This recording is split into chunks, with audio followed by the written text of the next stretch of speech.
Welcome back to the beautiful Kentmore Cabinets Design Center, where we've been whipping up some new creations for you to consider. Christopher always comes back with ideas from a trip, and it is a little bit of a new twist on pesto. Yeah, this is from the Ligurian area, you know, Genoa and that area. We went to a place called Rapallo to the chef named Fausto.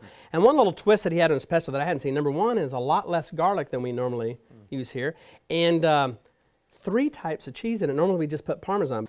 I don't have an exact recipe for this morning, so we're just going to make it all together here. I'm going to fill up my blender. I have fresh basil that we took from our garden at Christopher's. And we've picked all the leaves off the stem, so it's all nice and clean. But I'm going to go ahead and pack this basil in a little bit.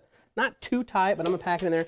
And I'm going to use a measurement here. This is kind of a big blender, but this is about, rather than give you a weight measurement, this is going to be a volume measurement of about 50 ounces. Start with a cup of olive oil. Now I'm just going to add about 2 cloves of garlic. I've got a half a cup of pine nuts here. This is Pecorino Romano cheese.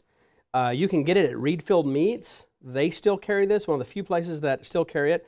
It's a goat's cheese, a dried goat cheese, a lot like Parmesan, but it has a different flavor because of the goat cheese. So you grate that real fine. I've got a half a cup of Romano cheese. And this is our Reggiano Parmesan, regular Parmesan cheese, half a cup of Parmesan. And I'm just going to just do a little pinch of salt and pepper in there. That cheese will make it salty too, especially the pecorino. And I'm going to start to pulse this just a little bit. So we're going to add our 2nd cup of olive oil.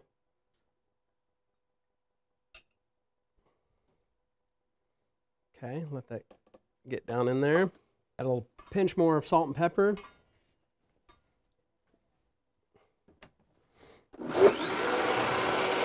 So there's a base. Remember, we're still going to add our ricotta cheese to this also to make it nice and light. All right, we're going to get all of our pesto out of here. Now, like I said, if you were going to freeze this, if you're making a bunch out of your garden or whatever, don't add the cheese yet. Save that cheese for after it comes out of the freezer.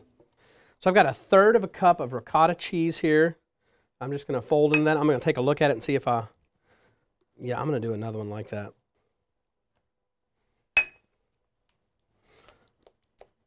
Okay, and then I'm going to test for salt and pepper here, and then we're going to warm up our pasta. Now, if you're going to make this for a dinner party, this is good in your refrigerator for a few hours. You can make this in the morning and hold it, and it's good in your refrigerator for at least a week also. But with the fresh cheeses in it, once you start adding the fresh cheese, I want you to use it, you know, within a few hours there. Just warming up that pasta, just so Mike can have something to taste it with.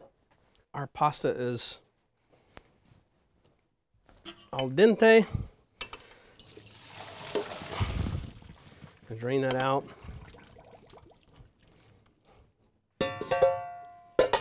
Now I'm just going to toss this. This pan is not hot at all.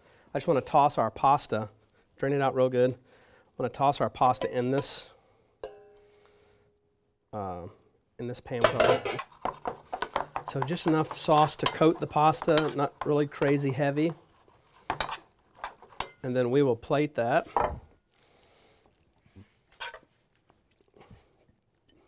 Okay, may top this just a little bit of Parmesan cheese, even a little Pecorino Romano. All right, Mike, I want you to taste this pesto. It's a little bit lighter than what you've had before, all right. A little bit less garlicky. You can eat more of it this way. Man, you're not kidding. Backing off with the garlic makes all the difference in the world. Who'd have thought? Yeah, and the ricotta cheese, which is something new to me. I've been making pesto for years, but learned it this year in Rapallo, Italy, from Chef Fausto. Right. And a little ricotta cheese smooths it out also. And so just a nice light thing. It doesn't have to be that heavy garlicky pesto that we're used to. You know? Well, what you learned from Chef Fausto certainly you can do in your kitchen, and it's relatively easy to do. All you have to do is download the recipe from the Christopher's Kitchen tab at kbtx.com. All the great recipes are right there, including this fabulous basil pesto sauce. It was worth the time, my friend. We'd like to thank our hosts here at the Kentmore Cabinets Design Center just off of Industrial Boulevard for being such great hosts to us, and a number of designs. We're in one of their many kitchens that are on display out here. We'll be back at Christopher's World Grill next time. For Christopher Lampo, I'm Mike Wright.